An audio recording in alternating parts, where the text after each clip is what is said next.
The idea of forming Mingei living spaces is a tradition that is carried on in the private homes of Mingei collectors and enthusiasts, as well as museum displays, as we just saw.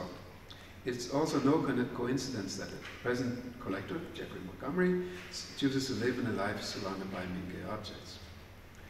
A corollary of this phenomenon is that there is a less focus on individual pieces, as in the spotlighted vitrines of art museum exhibits, and greater emphasis on ensembles, on the idea of Mingei. Mingei was seen as a way of making a statement on how you lived, as a culturally aware person who was not following the zeitgeist of contemporary society with its industrialization and urbanizing tendencies. This was so in the days of Morris, who created the Red House and wallpapered the houses of wealthy followers. And this was also so in Japan, where the Mikuniso became a key early exhibit. For many followers, Mingei became a statement of solidarity with the proletariat, with original cultures and age-old traditions of one's country and culture. And in this way, nationalism became an inescapable factor in early Japanese Mingei movement. Yanagi's entry into the Mingei project through circuitous routes that took him through Western theory, Korea, and an obscure traveling Japanese monk was emblematic to his way of thinking. Less than a focused researcher, he was a restless intellect who was continually distracted and fascinated by new phenomena. In a way, consistency cannot be claimed of a person who gallivants through entire scope of arts and culture, not only of Japan, but its neighboring cultures, namely the cultures of Korea, China, Okinawa, and the Ainu. Another early distraction for Yanagi was a relatively obscure local painting tradition called the Otsue. And here I have a series of woodblock prints by Kubota Basin on the theme of the Otsue. These were paintings created at a highway station by the same name in early modern Japan. Yanagi first noticed these in the early 1920s and started collecting and analyzing the painting in earnest after his 1924 appointment to the faculty of Doshisha University in nearby Kyoto. His engagement and promotion of the until then largely unknown paintings is nothing short of remarkable.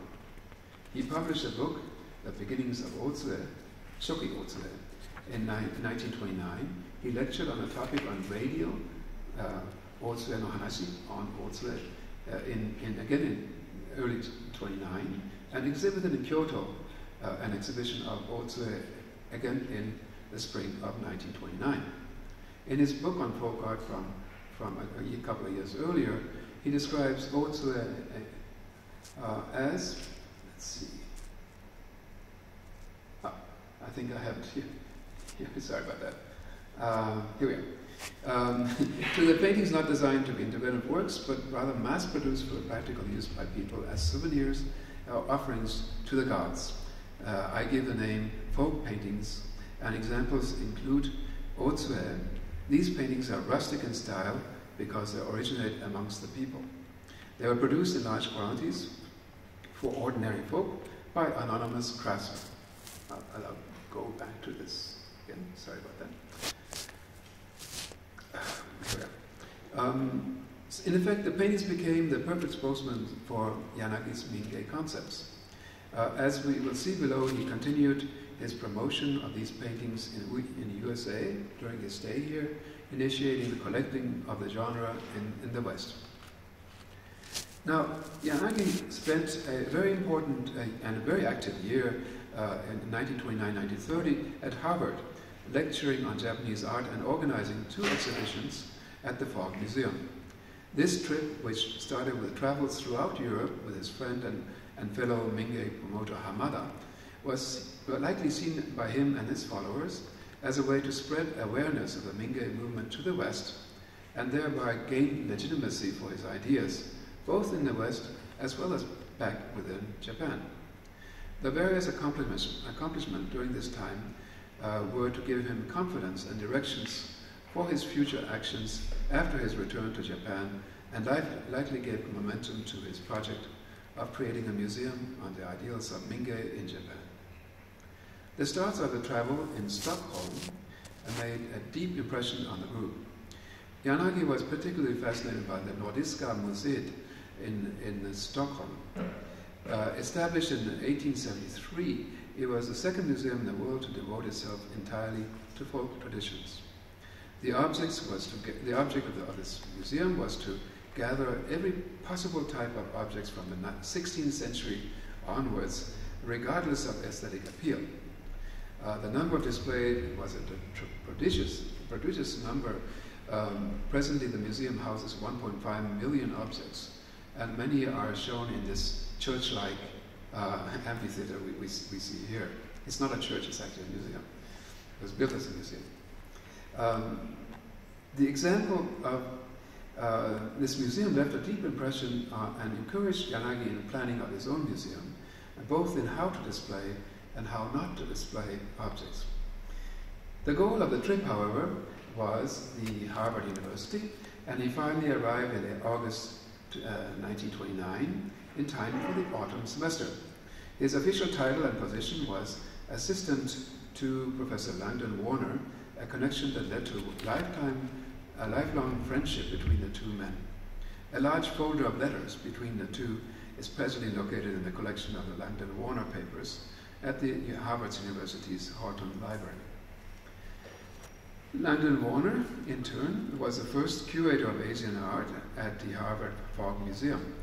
He enjoyed multiple careers as an art historian, as an explorer, archaeologist, and Asian art collector after his graduation from Harvard in 1903. From 1923 to his retirement in 1950, he worked at the Fogg Museum in various roles, including as curator.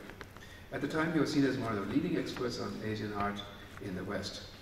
The connection to Warner was quite fortuitous for Yanagi, as his mentor's name opened many doors to collections and also intellectuals in the USA. And during this time, he also taught university courses. There were two, and they were entitled Ideals of Mahayana Buddhism, and the other was Art, the Criterion of Beauty in Japan. But arguably the pinnacle of Yanagi's accomplishments during this time were his two exhibitions in 1930. The first was an exhibition on Otsue.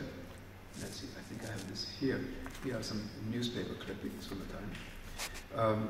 It was called Japanese Peasant Painting. First of all, Yanagi gave a lecture on the paintings in December of 29, and then he was able to publish an English language article on the subject in the journal Eastern Art, entitled The Peasant Paintings of Otsu, Japan. This was published in 1930. Based on his Japanese language books in the previous year, the article was illustrated with many images of the Otsu and constituted the first detailed presentation of paintings outside of Japan. In the article, as Yanagi celebrated the achievements of the Otsu painters, asserting that the paintings represent folk arts in its purest form.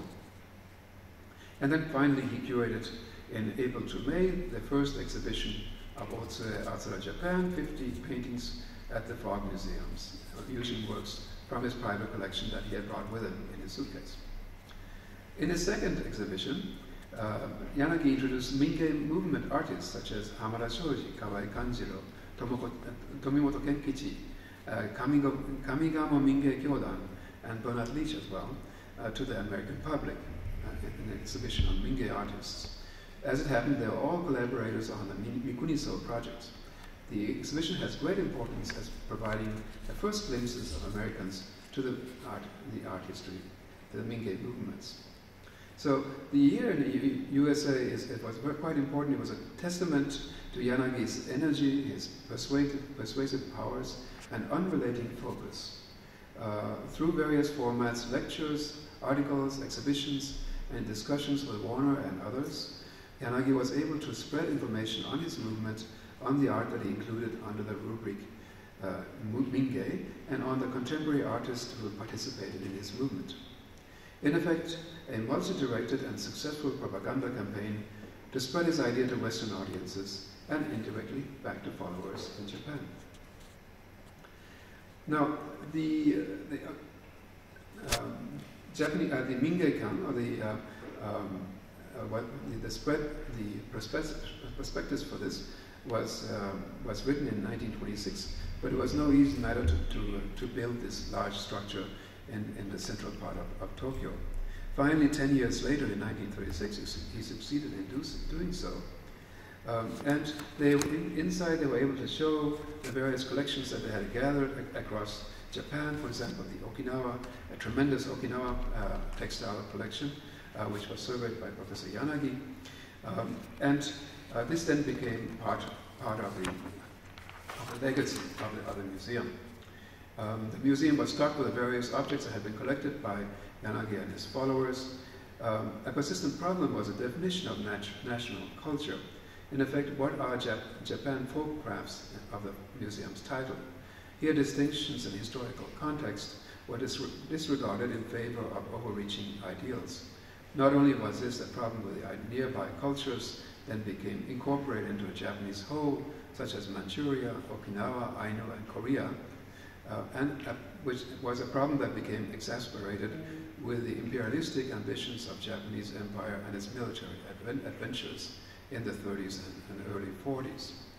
As the empire expanded, so did the range of objects displayed in the museum.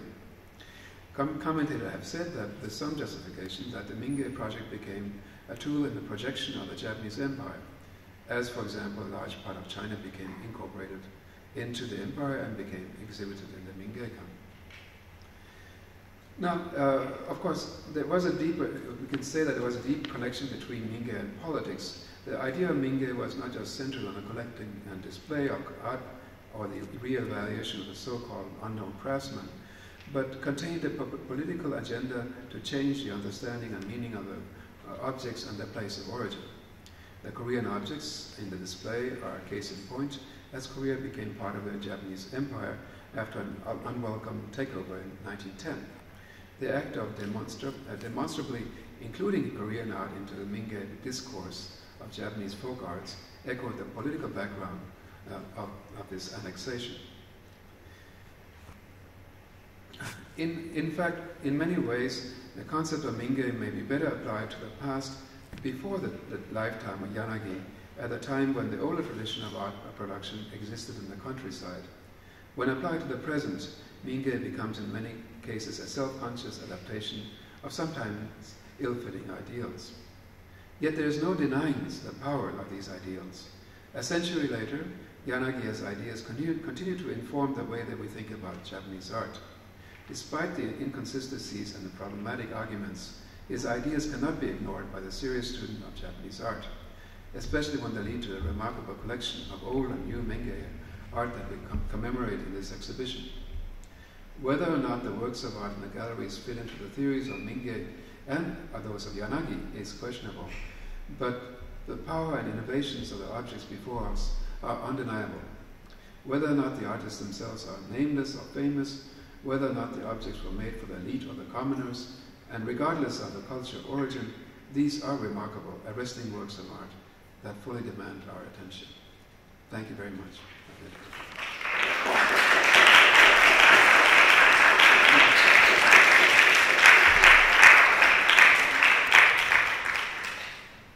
Well, I won't let go of the mic because I have to introduce the next speaker. The next speaker I'm very honored to introduce, Ms. Tamae Sagi, Director of the Kawai Kanjiro Museum in Kyoto. Ms. Director Sagi was born in 1957 as a granddaughter of the Mingei artist Kawai Kanjiro. In 1980, she graduated with a BA in Japanese literature from Doshisha University in Kyoto, and worked from 1980 as a main curator of the Kawai Kanjiro Memorial Museum in Kyoto. From 1915, she became the director of the same museum.